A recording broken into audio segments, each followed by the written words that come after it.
February 11th, 2010. The smell reached him before he saw anything unusual.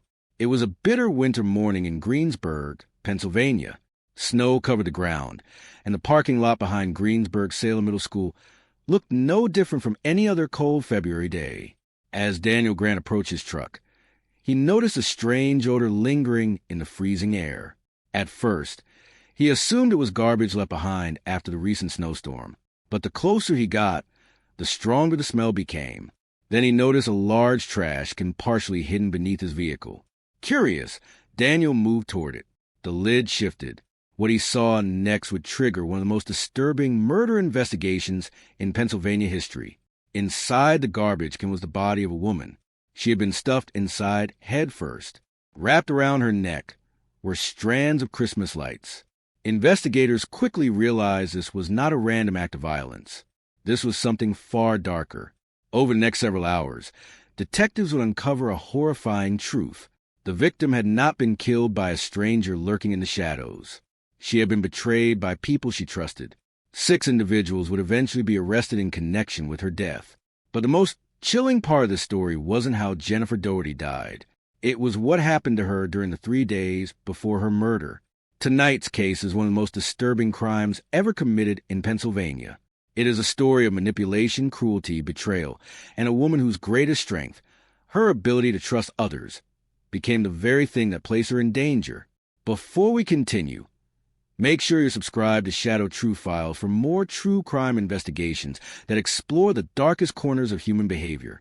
Because to understand how Jennifer ended up inside that garbage can, we need to go back 3 days, to the moment she accepted an invitation she should never have trusted. Jennifer Daugherty spent her entire life believing that people were fundamentally good. It was a beautiful belief. It was also the reason she would become the perfect target. Long before her name appeared in newspaper headlines, before detectives examined crime scene photographs, and before prosecutors stood in court describing unimaginable cruelty, Jennifer was simply a woman trying to find her place in the world. Those who knew her rarely defined her by her disability. Instead, they remember her kindness, her smile, the way she greeted people with genuine excitement, as if every conversation was an opportunity to make a new friend. Jennifer was born in Pennsylvania on November 8, 1979. From an early age, her family understood that she faced challenges different from those of most children. She lived with an intellectual disability that affected her judgment and understanding of complex situations. Doctors would later explain that her cognitive functioning was significantly below that of an average adult. Yet reducing Jennifer to a diagnosis misses the point entirely, because what stood out about her wasn't what she lacked. It was what she had. She possessed a rare innocence that many people lose long before adulthood. Jennifer saw the world through a lens of trust. Where others saw danger, she saw opportunity. Where others saw strangers, she saw potential friends. And where others became suspicious, Jennifer opened her heart. Her family loved her fiercely. They knew she required extra support, but they also admired her determination to live as independently as possible. Jennifer didn't want to spend her life sheltered from the world. She wanted to experience it. She wanted to belong. Family members describe her as affectionate, thoughtful, and deeply loyal. She loved spending time with her nieces and nephews. She enjoyed conversations, family gatherings, and simple moments that many people take for granted. More than anything, she wanted connection. The kind of connection most people never even have to think about. Friendship, acceptance, a sense that she mattered. Every day followed familiar routines. Jennifer liked structure. She liked knowing where she was going and who she would see. Small achievements made her proud. Small acts of kindness meant everything to her. And every day, she made sure to stay connected with the people she loved. Phone calls home became a ritual. The conversations were often simple. Sometimes they were about appointments. Sometimes they were about what she ate for lunch. Sometimes they were about people she had met during the day. The details rarely mattered. The connection did. Nearly every conversation ended the same way. I love you. 3 words spoken so often that her family could never imagine a day when they wouldn't hear them again.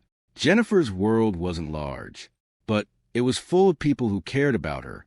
Unfortunately, The outside world wasn't always as kind as the one she imagined. There were people who recognized vulnerability when they saw it. People who understood how easy it could be to manipulate someone desperate for friendship. People who viewed trust not as a gift, but as an opportunity. Jennifer never thought that way. She couldn't. Her mind simply wasn't wired for deception. If someone smiled at her, she smiled back. If someone invited her somewhere, she assumed they meant well. If someone called themselves a friend, she believed them, without hesitation, without suspicion, without fear. Looking back, that innocence feels heartbreaking, because while Jennifer was building friendships in her mind, other people were seeing something entirely different. They weren't seeing a friend. They were seeing a victim. In the weeks leading up to her disappearance, Jennifer seemed happier than usual. Family members noticed it immediately. There was excitement in her voice, a new energy.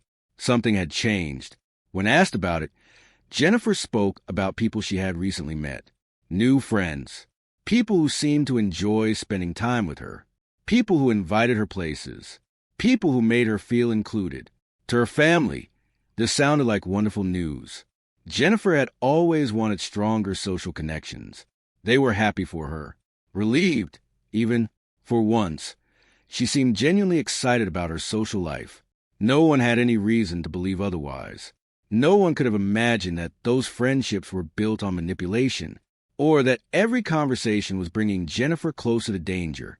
She believed she had finally found people who accepted her. She had no idea they were already studying her weaknesses. For most of her life, Jennifer Daugherty had lived on the edges of social circles. Not because she didn't want friends, because making lasting friendships had never come easily. She craved connection the way some people crave adventure. She wanted invitations, phone calls, conversations that lasted longer than a few minutes. She wanted to feel included in something bigger than herself. So when new people suddenly entered her life, it felt like a gift, the kind of gift she'd been waiting for. The change was subtle at first. A new name mentioned during a phone call home. A story about someone she had recently met.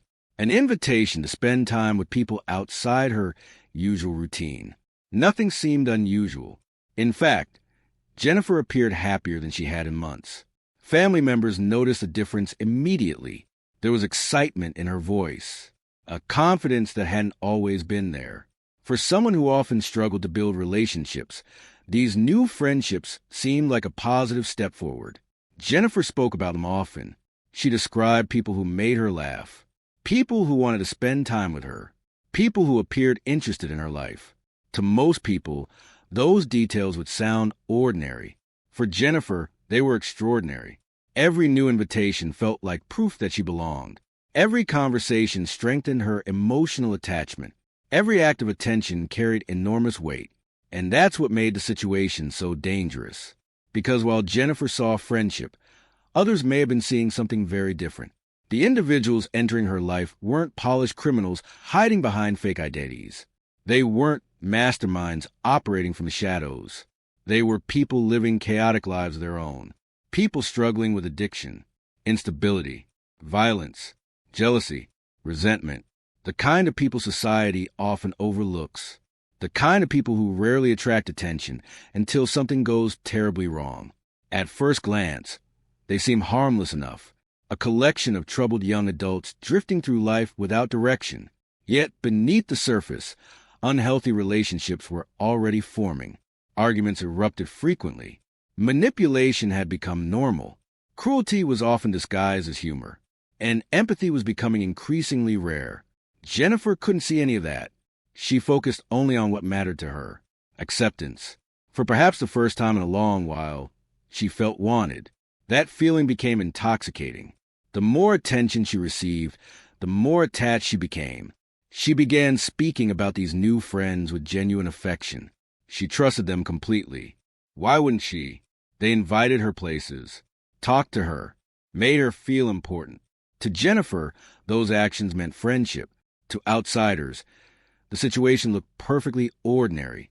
No threats, no obvious warning signs, no reason for alarm. If someone had looked at Jennifer during those weeks, they would have seen a woman smiling more often than usual. A woman excited about future plans.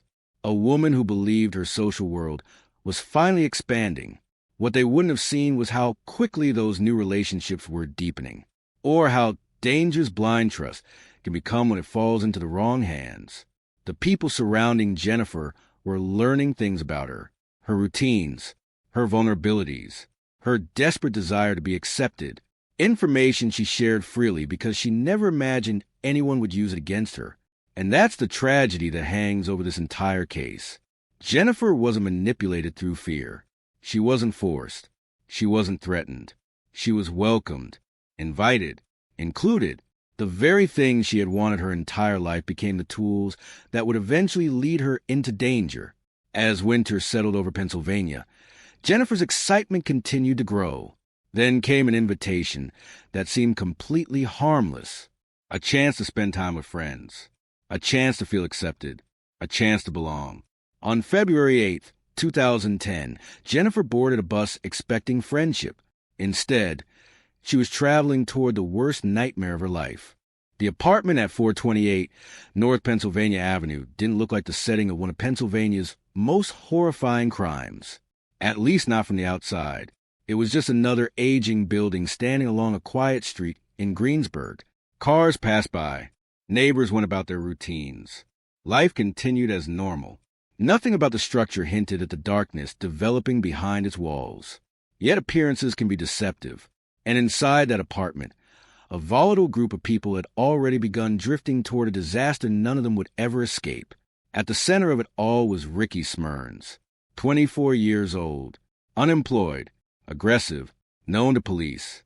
His life had become a revolving door of violence, instability, and poor decisions. Friends described him as unpredictable.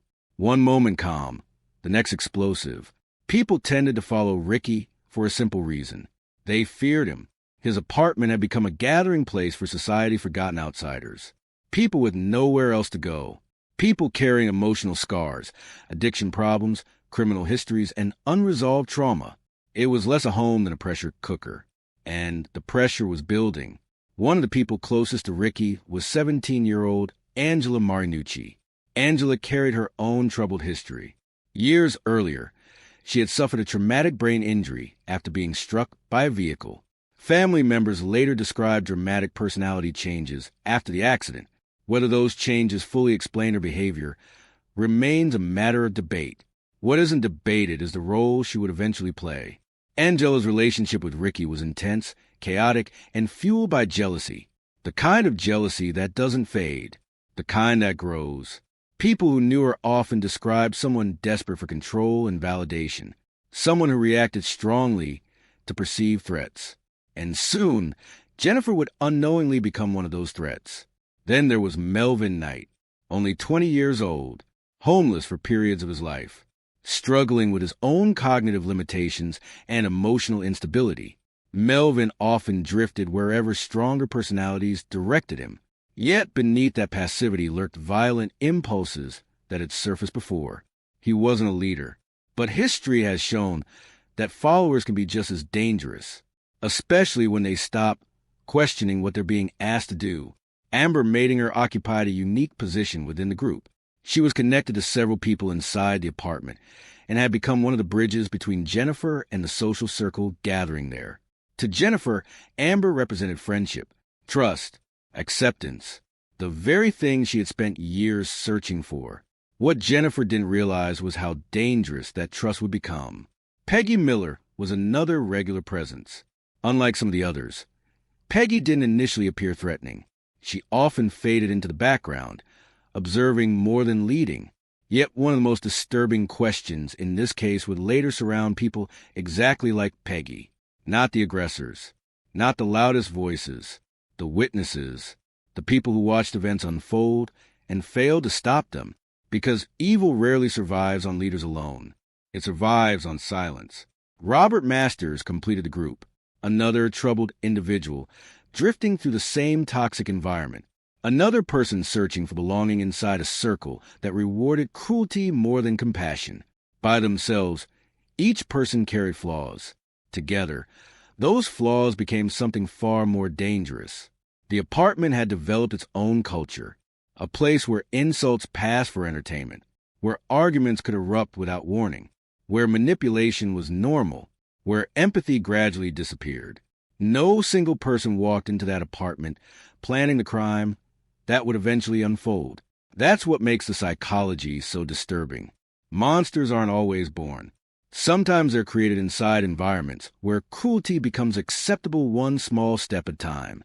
One joke, one humiliation, one act of violence, then another, and another, until no one remembers where the line used to be. Looking back, investigators would spend years trying to answer a question that still haunts this case. Who was truly in control? Was it Ricky, the dominant personality whose apartment served as the crime scene? Was it Angela, whose jealousy would soon ignite something catastrophic? Was it the group itself? A toxic combination of damaged people feeding off one another's worst impulses? The answer wasn't simple. And that uncertainty makes what happened next even more terrifying. Because while these tensions simmered beneath the surface, Jennifer knew almost none of it.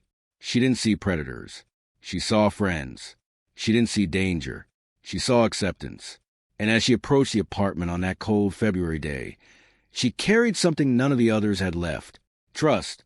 As Jennifer climbed the apartment stairs, every person inside already knew something she didn't. The moment Jennifer stepped off the bus, nothing about the world around her felt wrong. The streets of Greensburg looked the same as always. Cold, quiet, ordinary in a way that made everything feel safe, even when it wasn't. Snow pressed against the sidewalks in uneven piles, and the winter air carried that sharp stillness that comes before something changes. She clutched her small belongings a little tighter as she walked. Inside her mind, there was no warning, no instinct telling her to turn back, no hesitation, only anticipation. Someone was waiting for her, someone who had told her she was welcome. Upstairs in the apartment on Pennsylvania Avenue, the atmosphere was already different. The energy inside wasn't excitement in a normal sense. It was something heavier, uneasy, a kind of tension that builds when too many unstable people are trapped in the same space for too long. Words were being exchanged before Jennifer even reached the door. Short comments, looks that lingered too long, a quiet shift in attention the moment her name entered the room. And then she arrived. At first, everything seemed normal enough. Greetings, brief smiles, the kind of surface-level friendliness that can hide almost anything if you don't know where to look. But something changed quickly. It always does in environments like this.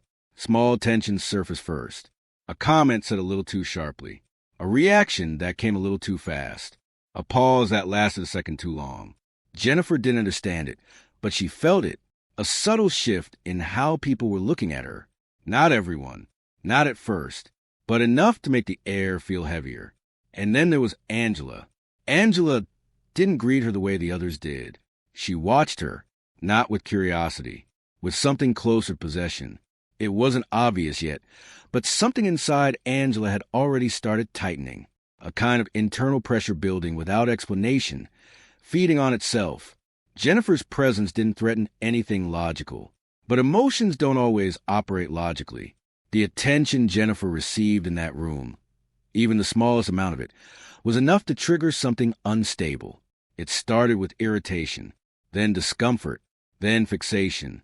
Jennifer, unaware of any of this, simply tried to settle in, to belong, to find her place in the group the way she always tried to do. She spoke. She smiled. She responded when spoken to. And every small interaction added another layer to a tension she couldn't see. That's when the first real fracture appeared. Something belonging to Jennifer went missing. At first, it didn't feel important. Just a small object, the kind of thing that could easily be misplaced in a crowded room. But the reaction around her was not normal. The mood shifted again, faster this time, more deliberate. Questions weren't asked to understand what happened. They were asked to establish control, to test reactions, to see how Jennifer would respond under pressure. Confusion turned into embarrassment. Embarrassment turned into vulnerability. And vulnerability, in that room, was not treated gently. Jennifer tried to explain herself, tried to make sense of what was happening, but the responses she received didn't match her expectations of friendship. Laughter appeared in places it shouldn't have. Whispers formed in corners of the room, and then the first act crossed a line that could never be uncrossed. It was sudden, not fully explained, not justified in any rational way. Just a moment where frustration turned physical. Jennifer froze, not because she understood it, but because she didn't. Her mind couldn't process how a situation that began with invitations and friendliness had shifted into something sharp and frightening. And yet, the room continued as if nothing unusual had happened. That silence was worse than the act itself, because it signaled agreement, or acceptance, or something far more dangerous. Control was beginning to form, not through a single person, but through the group itself. A quiet, shared permission for boundaries to blur. Jennifer's belongings became a point of focus again, not just lost now, but actively handled, moved, questioned, as if her confusion was part of the entertainment, as if her discomfort had become something to observe rather than resolve. Angela's presence grew heavier with each passing minute. What started as jealousy was transforming into obsession. Every glance toward Jennifer felt loaded with meaning only Angela understood. Every interaction Jennifer had with anyone else in the room seemed to feed that internal pressure further, and the others, they adjusted, not because they planned anything, but because groups like this don't need planning to become dangerous. They just need permission, a shift in tone, a moment where no one says stop. Jennifer began to realize, slowly, that she was no longer entering a social space. She was inside a system, one where reactions were tested, boundaries were explored, and discomfort was allowed to grow without interruption. She didn't know it yet, but she was being measured in real time. Her responses, her confusion, her silence, everything was being recorded in the minds of people who had already begun to see her differently than she saw herself. The trust she carried into that apartment was still intact, but it was no longer safe. Outside, the snow continued to fall quietly over Greensburg, covering streets, covering cars, covering everything in a soft illusion of peace. Inside, something far more unstable was taking shape, and Jennifer, still trying to understand what she had done wrong, was standing at the center of it. The violence had started, but compared to what was coming next, this was only the beginning. 3 days. That was all it took for everything to collapse into something unrecognizable. Not in one single moment, not in a dramatic explosion of violence, but in a slow, suffocating unraveling of human restraint, where each passing hour made the next one easier to justify. Jennifer had no framework for what was happening to her. There was no logic she could apply, no past experience she could rely on.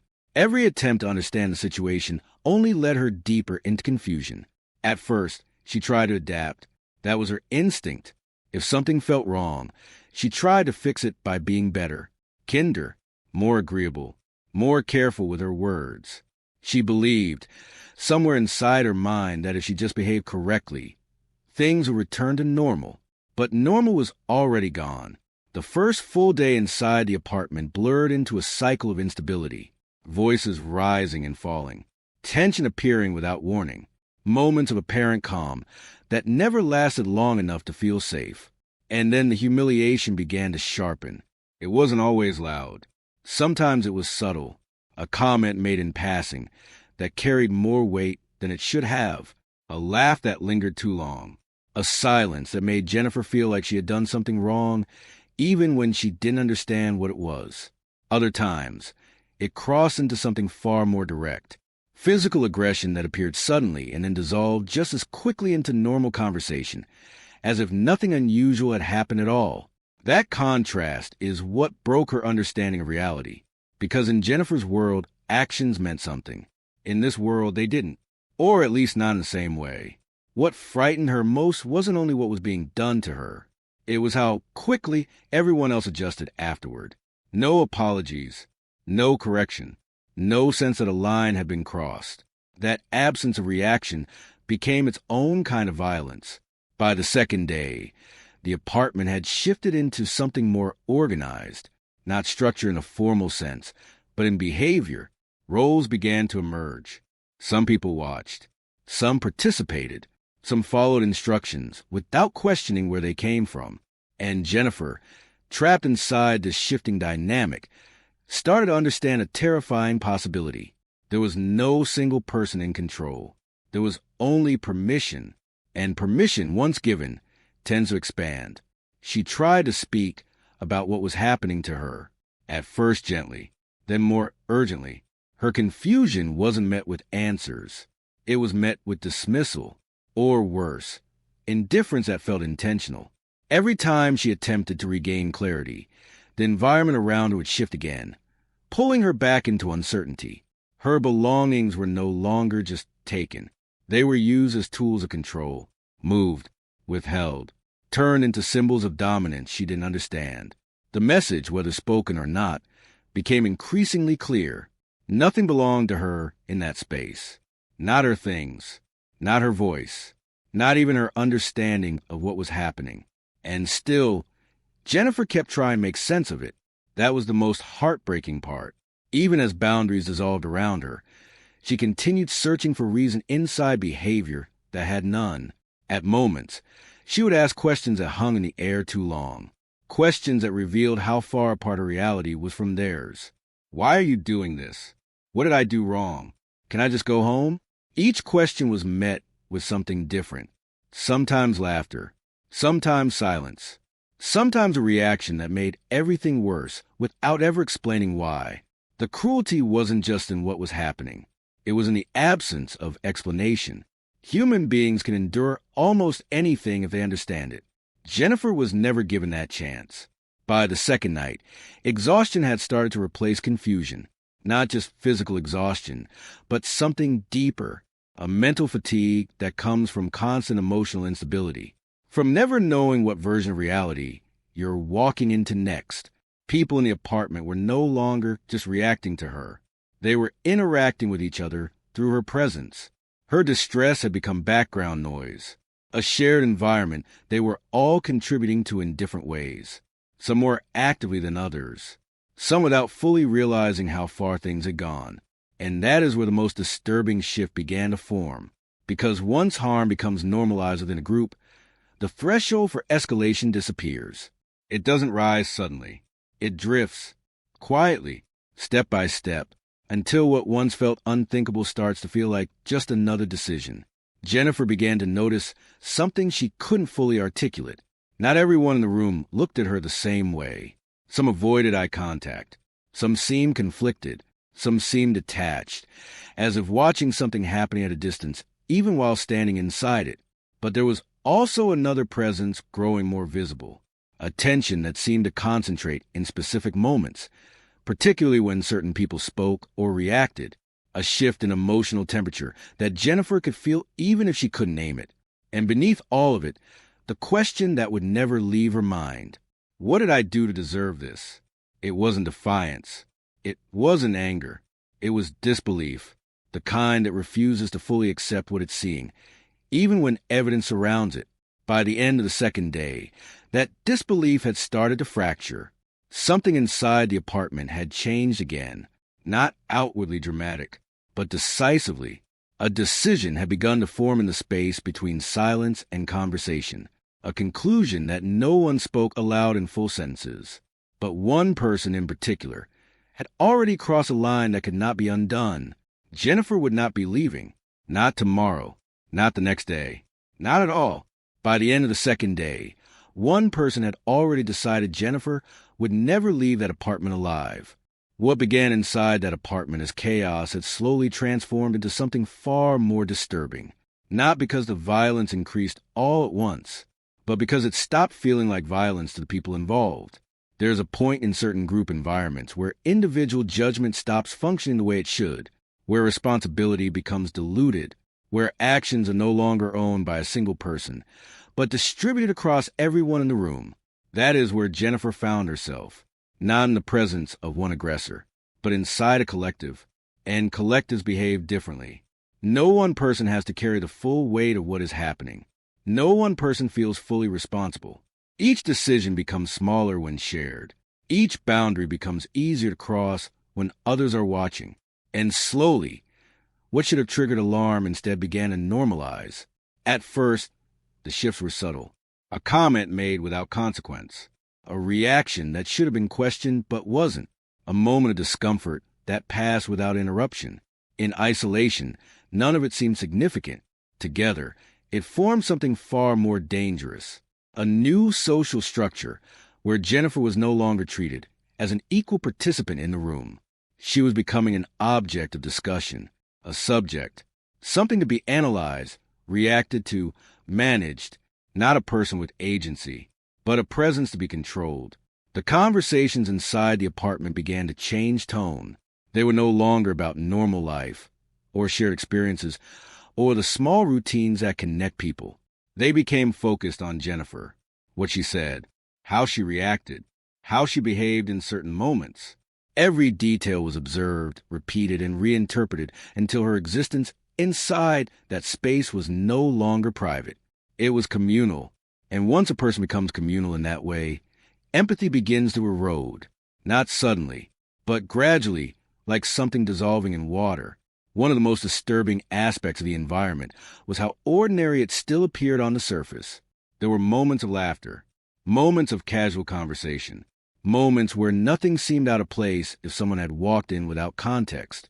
That contrast is what made it so difficult to recognize the escalation, because cruelty rarely announces itself when it is forming. It integrates itself into normal behavior first. Then it becomes part of the rhythm. Jennifer, trapped inside the shifting dynamic, began to adapt the only way she knew how. She tried to minimize conflict, to stay agreeable, to avoid anything that might trigger another reaction she couldn't understand.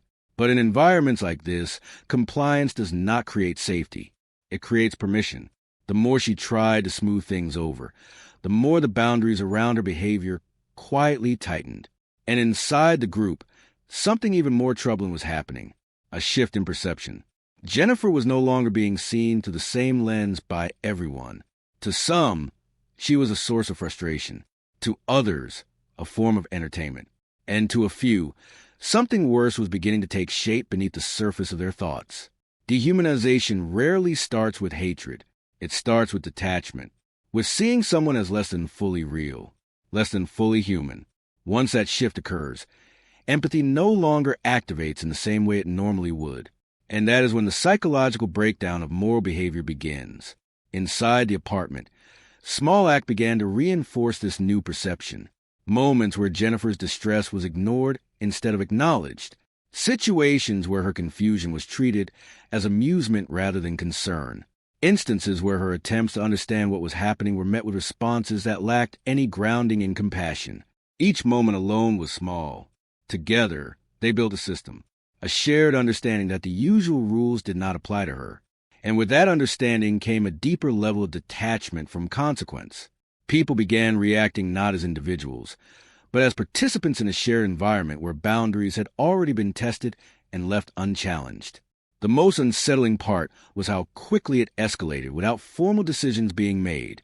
There was no meeting where someone declared what would happen next. No clear turning point that everyone consciously acknowledged. Instead, it evolved through repetition, through silence, through the absence of objection, until eventually, what was once unthinkable started to feel strangely ordinary within that space. Jennifer, meanwhile, remained trapped in a reality that no longer matched the behavior around her. She still searched for her explanation, still tried to understand what she had done wrong, still held on to the belief that if she could just fix something, everything would return to how it was at the beginning. That belief was the only thing keeping her grounded, and it was being slowly eroded. Inside the group, conversations became more fragmented, more unstable, as if everyone was feeding off each other's emotional reactions without fully realizing where they were headed. Control shifted without anyone formally taking it. It moved from person to person depending on the moment, a fragile balance of influence built on instability rather than leadership. And in that instability, decisions began to form that no single person would later fully claim responsibility for. Because responsibility requires recognition, and recognition requires empathy. Both were fading.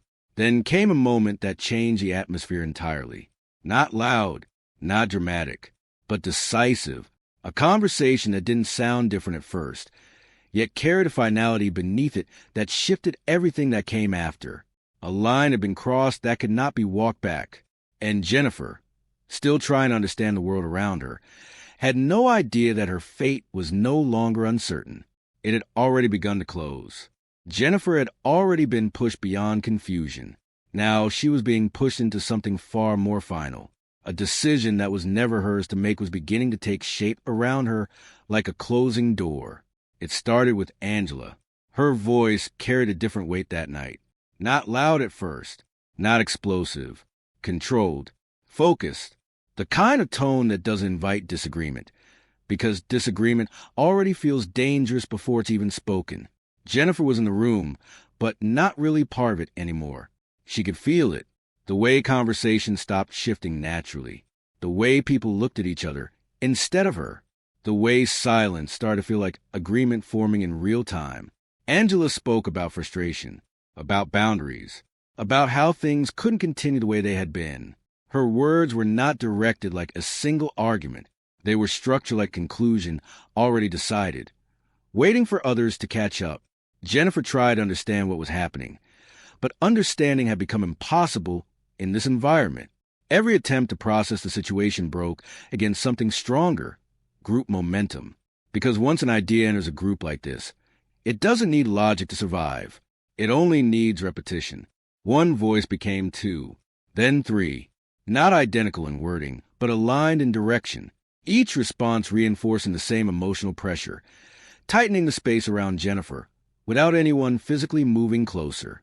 There was no formal announcement, no moment where it became official, just a slow collective drift towards something irreversible. And then came the word that changed the air entirely: accountability. It was used in a way that had nothing to do with truth or fairness. It became a mask for control. Jennifer, overwhelmed and frightened, tried to explain herself again. Her voice was softer now, fractured by exhaustion and confusion. She asked what she had done wrong. She asked how to fix it. She asked if she could just leave. But the answers no longer functioned as answers. They functioned as pressure. Each response shaped not to resolve the situation, but to keep her inside it. Angela's ultimatum arrived without ceremony. It wasn't a dramatic declaration. It was something colder. Final, the suggestion that Jennifer had become a problem the group could no longer carry. A shift from conflict to resolution, from argument to decision. Jennifer looked around the room, searching for something familiar, something that still resembled the idea of friendship she had walked in with. But what she saw instead was something fragmented. Some faces avoided her completely. Some watched without expression. Some seemed distant, as if already removed from what was happening even while standing inside it. That distance mattered more than participation, because indifference is often what allows escalation to continue. The discussion that followed no longer felt like debate. It felt like procedure, a series of statements, brief confirmations, small nods that carried more weight than long explanations. No one needed to lead it. It was moving on its own now. Jennifer's reality narrowed into a single point of fear she could not escape. Her attempts to speak became weaker, not because she had nothing to say, but because nothing she said was reaching the place it needed to. She was being overridden, not by force alone, by consensus. And then came the moment that later investigators would struggle to comprehend. The vote, not in any formal sense. No paper, no announcement, no explicit framing of what it meant.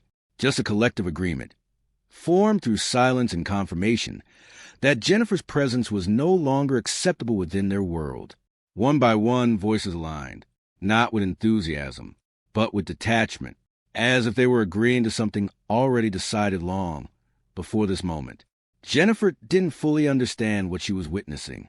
Her mind couldn't translate it into something real, because the idea that people she believed were her friends could calmly converge on something so final was too far beyond anything she had ever been taught about human behavior. Then came the instruction that broke what little structure remained, a forced suicide note. The words were not written with her in control. They were extracted through pressure, confusion, and emotional collapse. Each sentence a distortion of her voice, shaped by fear rather than intention. And as it was completed, something inside Jennifer seemed to withdraw further inward, as if her mind was trying to separate itself from what her body was being forced to endure. When it was done, There was no relief in the room, only continuation, a quiet acceptance that something irreversible had been set in motion. Jennifer's final thoughts were not about anger, not about revenge.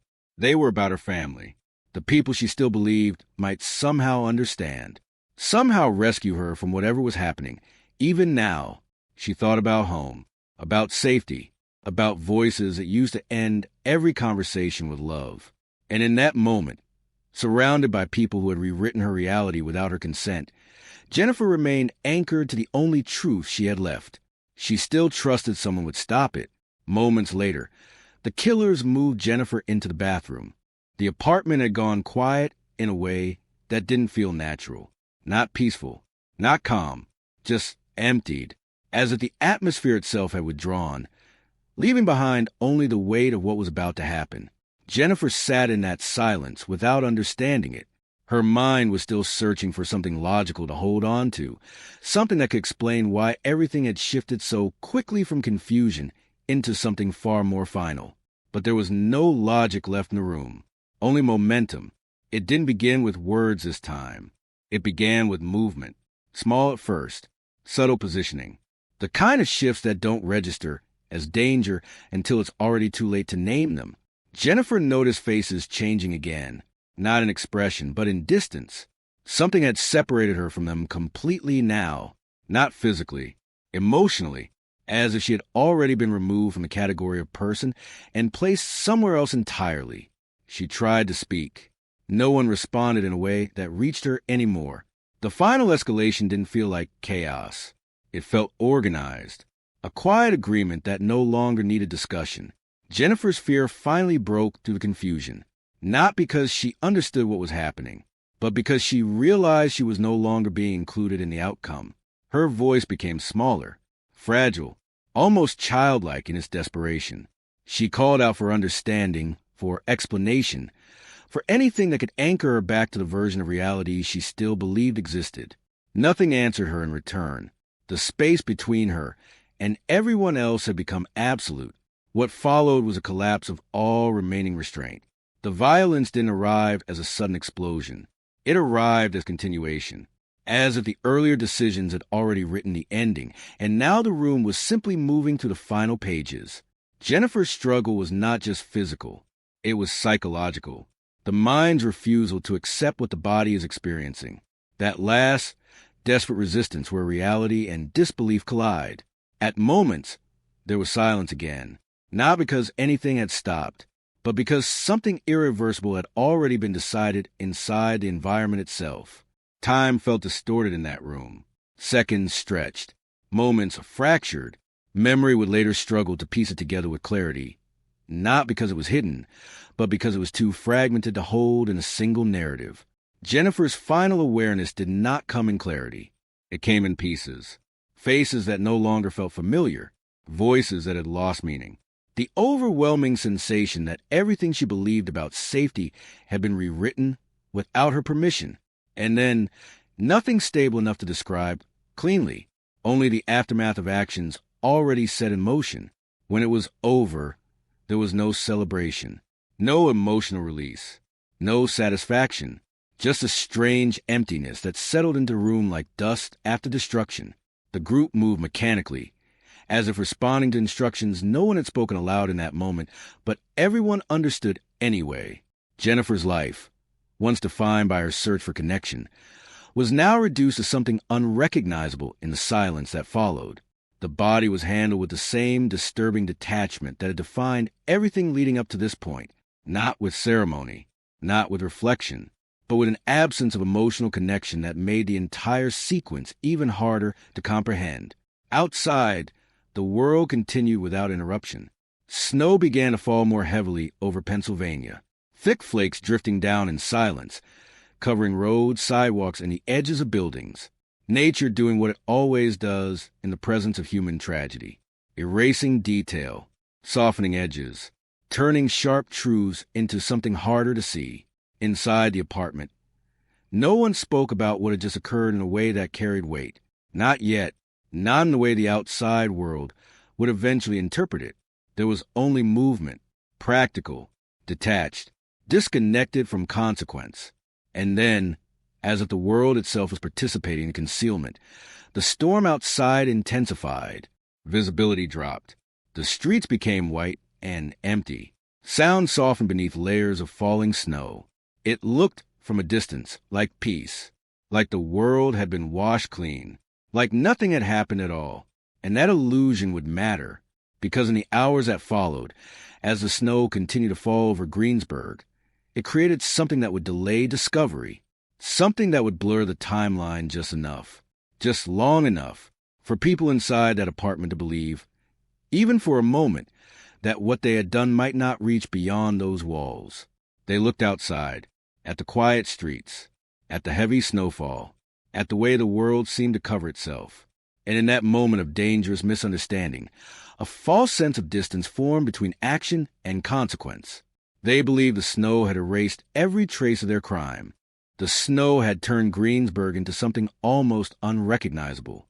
Not peaceful, not beautiful, just silent enough to hide what it didn't want to reveal too quickly. It was a driver who noticed it first. A shape that didn't belong beneath the clean white layer forming along the roadside. At first, it looked like discarded trash buried by the storm, something the wind had dragged into place and forgotten. But something about it felt wrong. The outline was too deliberate, too heavy. When he stepped closer, the smell reaching before understanding did. A sharp, unnatural odor cutting to the cold air, refusing to blend into the winter stillness. He hesitated, then moved anyway. That decision changed everything. Inside the garbage can, the truth was waiting in a form no one was prepared for. A body, folded, hidden, treated as something disposable. The moment the discovery was confirmed, the world around it shifted instantly from ordinary mourning to active crime scene. Radios came alive. Sirens followed. Yellow tape appeared where there had only been snow minutes earlier. And yet, even as investigators arrived, nothing about the scene felt random. There was intention here. Careful concealment. A disturbing effort to hide not just a crime, but the awareness that someone would eventually find it. The first officers on scene did not speak much. They didn't need to. The evidence was speaking for itself. And somewhere, far from the growing chaos of flashing lights and frozen breath, another realization was beginning to form. Jennifer Daugherty was missing. Her name had already been circulating through concerned conversations before the body was fully processed. A missing report that suddenly collided with something far more final than anyone had expected. Family members were contacted in stages. At first, confusion, then concern, then silence that carried more weight than words ever could. When the description of the victim began to match what was found inside that garbage can, the separation between hope and reality collapsed almost instantly. There was no gradual acceptance, only impact. And once that connection was made, investigators immediately began working backward. Where was she last seen? Who had she been with? What was the last confirmed moment of contact? Each answer led further into a narrowing path. A social circle that didn't make sense on paper. A group of names repeated across fragmented accounts. Individuals who didn't seem to fit together until they were placed inside the same environment. Patterns began to emerge in the timeline. A location, a gathering place, an apartment that kept appearing in conversations with increasing frequency. At first, it was just a point of interest. Then it became something more, a focal point.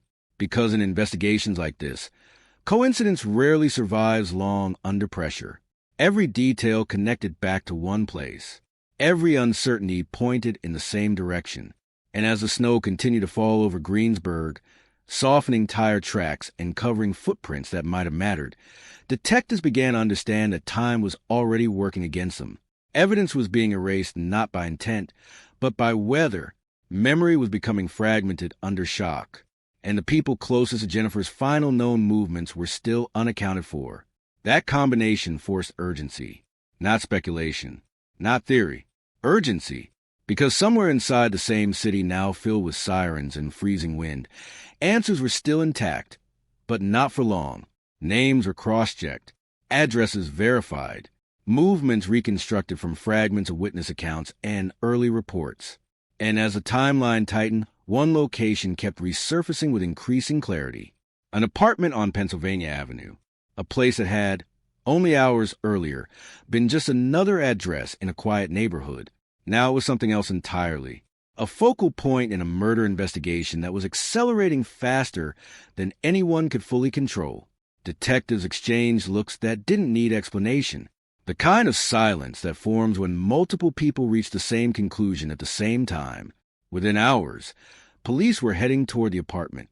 The first knock on the door didn't come like in the movies. No shouting, no dramatic breach. Just a sharp, controlled impact against what had already felt too thin to hold back what was coming. Outside the apartment on Pennsylvania Avenue, the snow was still falling, but it no longer felt peaceful. It felt like contrast, like the world trying to cover something it didn't want to fully acknowledge yet. Inside, everything stopped. For a fraction of a second, there was confusion. Then realization began to spread through the room like a slow shockwave. Not everyone moved at once. Some froze. Some looked toward the door. Some looked at each other, as if searching for instructions that no longer existed. And then the second knock came. Stronger. Final. The moment doors opened, everything that had been hidden inside that apartment collided with reality. Detectives didn't enter with emotion. They entered with structure, controlled movement, eyes scanning before words were spoken. And within seconds, the atmosphere inside the apartment changed permanently. What had once been a sealed environment of denial and distortion was now exposed to something it could no longer control. Questions came immediately, too fast to process, too precise to evade. Where is Jennifer? Who was last with her? What happened inside these walls? At first, answers were fragmented, inconsistent, carefully shaped. But pressure changes people, especially when the space they thought was closed suddenly becomes open to consequences. One by one, the individuals inside the apartment were separated from each other. Silence became isolation. Isolation became exposure. And exposure began to break the structure that had held everything together. The stories they told did not align. Not in detail. Not in timing. Not in tone. Some tried to minimize. Some tried to redirect. Some insisted they had done nothing wrong at all. But investigators had already seen too much of this pattern to be misled by it. Contradictions weren't just noticed. They were recorded, layered, compared. Every inconsistency became another piece of a puzzle that was starting to reveal its shape. And then came the first crack that mattered. A statement that didn't fit the rest. A moment of hesitation that lasted too long. A detail that accidentally revealed more than it was meant to. That's how investigations like this begin to collapse deception, not through confession, but through imbalance, because lies require coordination, and coordination breaks under pressure. As questioning continued, the apartment that once felt like a sealed world began to lose its cohesion. The people inside were no longer a group. They were individuals again, each one suddenly responsible for their own version of events. And those versions started to drift further apart with every passing minute. Detectives didn't need to force the truth. They only needed to let contradiction breathe. And it did, until it started to speak louder than any single voice in the room. Then came the shift, not all at once, but enough to change the direction of the entire case. Small admissions, half-formed explanations, details that aligned just enough with physical evidence to confirm what investigators were already beginning to suspect. A timeline started to take shape. Not perfect, not complete, but increasingly unavoidable. Jennifer's final hours were being reconstructed not from one account, but from fragments scattered across multiple conflicting stories. And as those fragments were forced together, something darker began to emerge underneath them. Not just what happened, but how many people were involved in allowing it to happen. 6 names, 6 individuals, 6 separate accounts of the same space that somehow described entirely different realities. Some tried to distance themselves from the worst parts. Some claimed they weren't present. Some insisted they were unaware of what was unfolding in the moments that mattered most. But awareness, investigators would later understand, wasn't always a deciding factor. Participation wasn't always active. Sometimes it was silence. Sometimes it was absence of resistance. Sometimes it was simply being in a room where no one stopped what was already happening.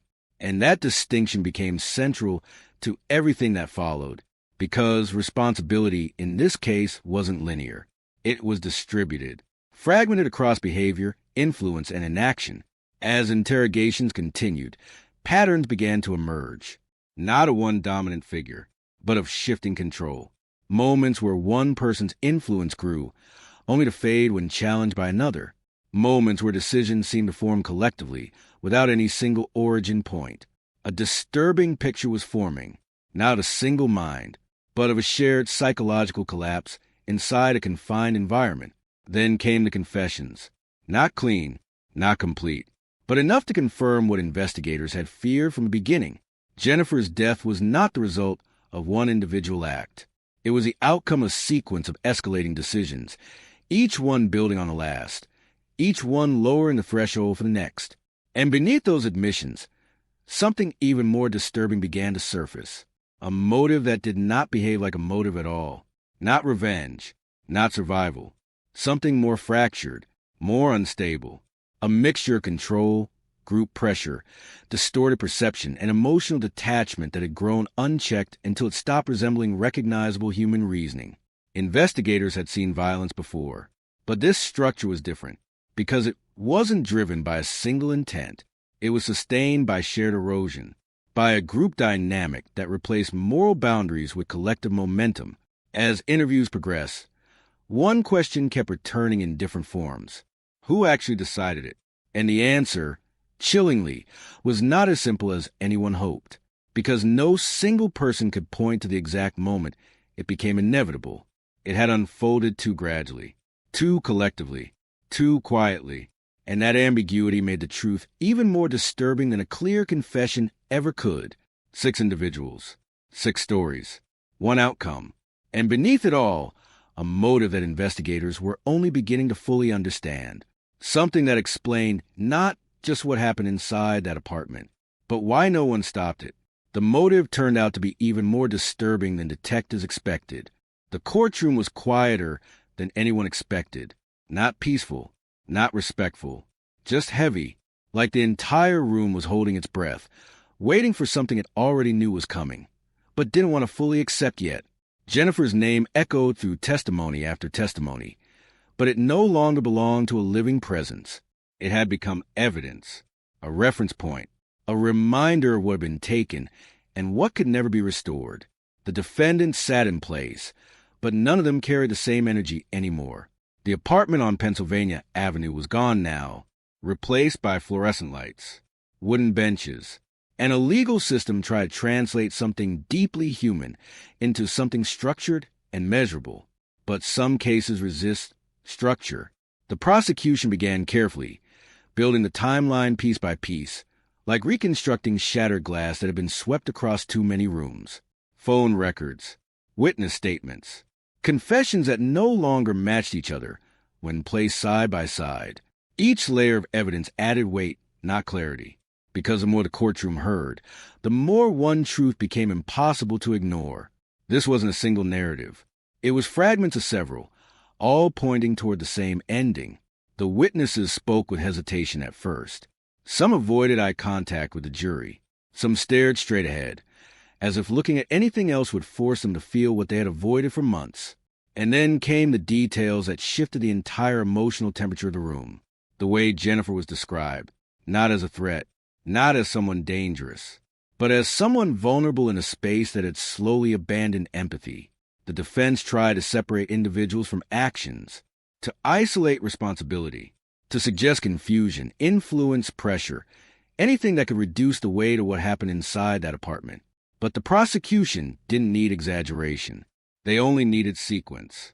One decision leading to another. One silence allowing the next act to occur. Expert testimony brought something colder into the room. Not emotion, not opinion, but psychology. The explanation of how group dynamics collapse under reinforcement loops. How moral boundaries dissolve when responsibility is shared but never fully owned. How ordinary individuals can become part of extraordinary harm without any single moment of conscious transformation. The jury listened without interruption, because what they were hearing wasn't just about this case. It was about how cases like this are even possible.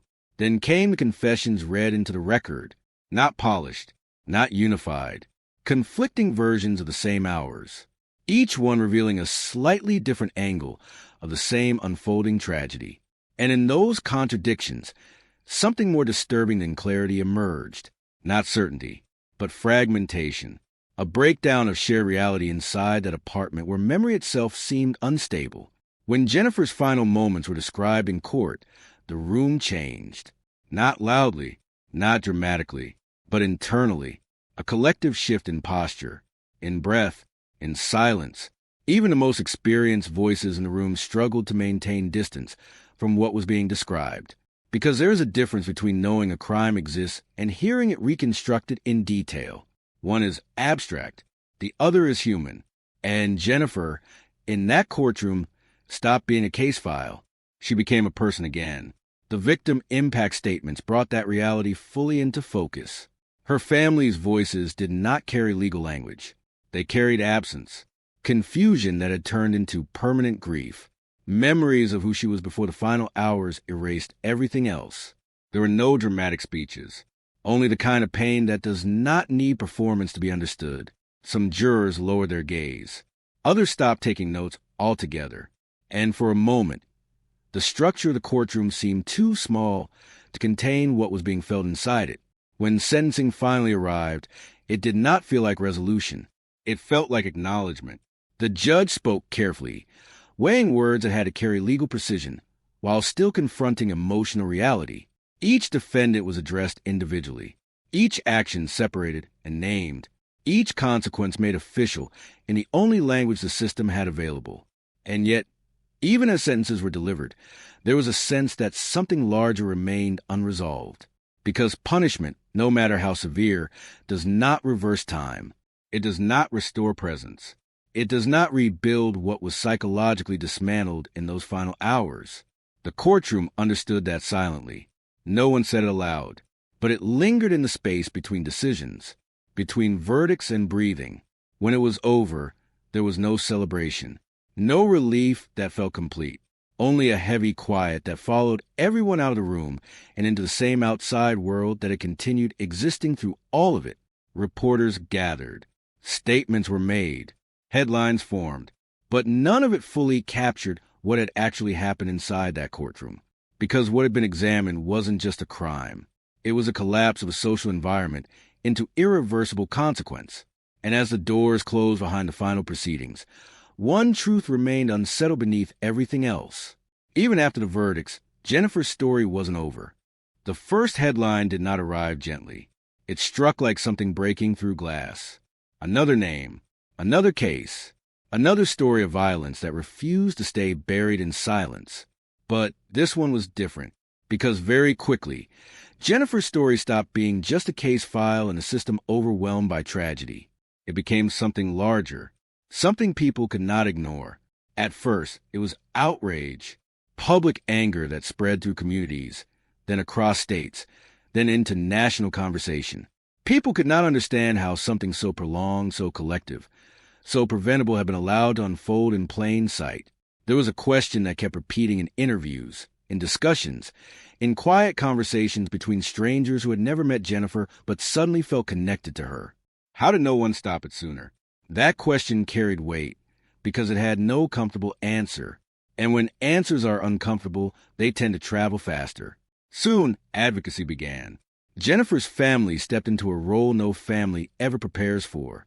They did not speak with politics first. They spoke with memory, with the image of who Jennifer was before everything ended, not as a headline, not as an investigation, but as a person whose life had meaning long before it became part of public record. Their voices shifted the direction of the conversation. This was no longer just about punishment. It was about prevention, about recognition, about what happens when vulnerability is seen but not protected. Out of that pressure came change.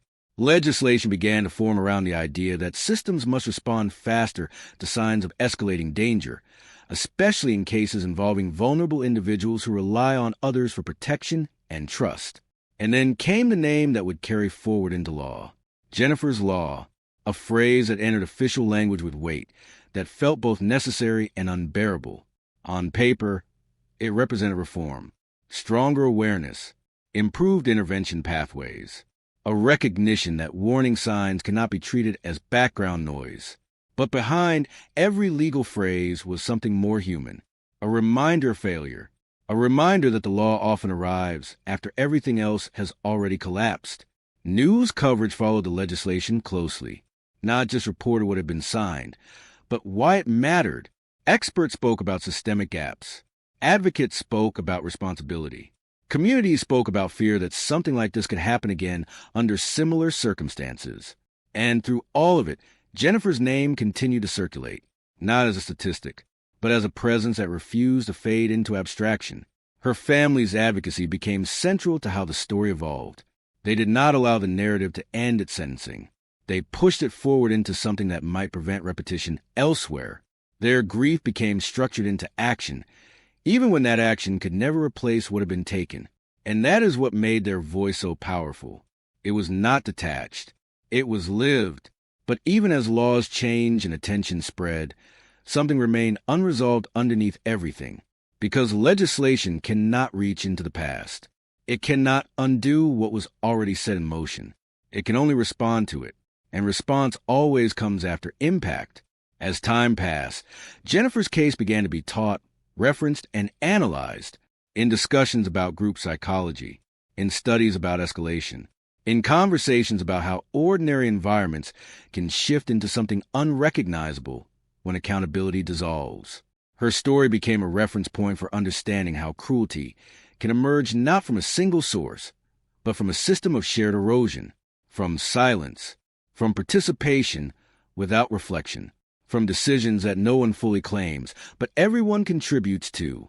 And that, perhaps, was the most difficult truth for people to sit with, because it removes distance. It makes the idea of prevention more personal, more immediate, less comfortable. Jennifer's law stood as a response to that discomfort, a structured attempt to make sure that early signals are not ignored, that intervention is not delayed until it is too late. That vulnerability is treated as something requiring protection, not assumption. But laws do not heal memory. They do not restore presence. They do not return what was lost. They only reshape what comes after. And even as communities pointed to reform as progress, there remained a quiet understanding beneath it all, that no amount of legal change could fully contain the emotional weight of what happened inside that apartment on Pennsylvania Avenue. Because the most haunting part of this case was never just what was done. It was how ordinary it began, how familiar the environment looked from the outside, how easily trust was used as entry, and how slowly everything shifted until no one could recognize a point where it stopped being normal. Jennifer's story became a warning spoken in many forms, in classrooms, in advocacy spaces, in conversations between people trying to understand how violence develops before it becomes visible. And still, one question remained unanswered in the collective memory surrounding her name. Not about law, not about punishment, but about awareness. What would have changed if someone had seen it earlier? If someone had intervened sooner? If silence had been broken at the right moment instead of after everything collapsed? That question does not settle easily, because it forces reflection on every stage before the ending. And that is where Jennifer's legacy ultimately lives. Not only in legislation, not only in awareness, but in the uncomfortable recognition that prevention is never about one moment. It is about many small moments that either build protection or allow harm to grow unchecked. Jennifer's law stands as a promise. But the most haunting lesson wasn't found in a courtroom. It was never supposed to end like this. Not in a way that makes sense. Not in a way that feels human. Jennifer Daugherty's story doesn't begin with violence. It begins with trust, with a belief so simple it feels almost invisible in hindsight. The belief that people are, at their core, good enough not to harm you when you are kind to them.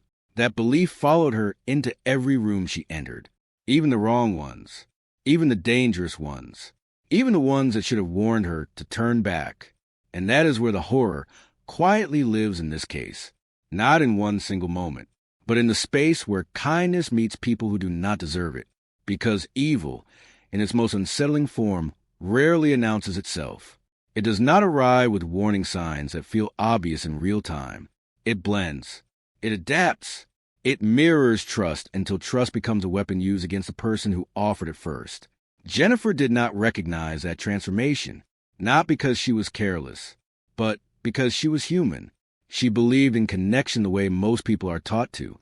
She believed in friendship as something that should grow safer with time, not more dangerous. She believed confusion could be resolved if she simply tried harder to understand it. And that belief kept her in places she should have been protected from. The tragedy is not only what was done to her, it is how long she tried to make sense of it while it was happening. Because even in the presence of cruelty, she searched for explanation instead of assuming malice. Even when reality began to fracture around her, she still reached for the idea that it might somehow still be misunderstanding, not intention. That is what makes this case so disturbing. Not just the actions, but the delay between harm and recognition, between danger and acceptance of danger. And behind all of it sits a question that refuses to fade. How many moments of silence allowed it to continue? How many opportunities for intervention were missed because no one realized how quickly normal can become irreversible? This case forces a difficult reflection on something most communities prefer not to confront. That responsibility does not always belong to one person. Sometimes it belongs to the environment around them, the people who saw discomfort but did not name it, the moments where doubt appeared but was softened by uncertainty, the situations where something felt wrong, but not wrong enough to interrupt. And in those gaps, harm grows quietly, not dramatically, not visibly, but steadily, until it reaches a point where stopping it requires more than awareness. It requires time that has already passed. Jennifer Daugherty's story is not only about what happened inside that apartment. It is about how easily human cruelty can hide behind familiarity, behind shared laughter, behind the language of friendship, behind the illusion that being known by someone is the same as being safe with them. That illusion is what makes this case linger long after the details fade, because it challenges something deeply uncomfortable. The idea that danger does not always look unfamiliar. Sometimes it looks like trust returning your smile. Sometimes it looks like a door left open. Sometimes it looks like belonging. And once that understanding settles in, it becomes harder to ignore the fragility of everyday assumptions about safety. Jennifer Daugherty believed everyone deserved kindness, even when that belief was not returned, even when it was tested, even when it was being used against her in ways she could not fully understand at the time. Her story reminds us that the most dangerous moments are not always the loudest ones. They are often the ones that feel ordinary until it is too late to recognize them as anything else. Evil does not always arrive wearing a mask. Sometimes it arrives with a smile, an invitation, and the promise of friendship. And that is what makes this case so terrifying.